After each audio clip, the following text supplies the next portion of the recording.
قبل بداية الفيديو لا تنسى الاشتراك بالقناة مع لايك لنستمر في تقديم المزيد بإذن الله تعالى. تعرف على موعد مباراة الاتحاد السعودي والترجي التونسي في كأس الملك سلمان للأندية والقنوات الناقلة وملعب المباراة.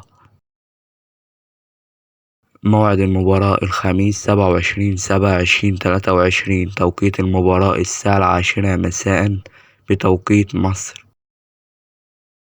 القنوات الناقلة للمباراة: قناة SSC سبورت السعودية HD المشفرة. ملعب المباراة استاد مدينة الملك فهد الرياضية.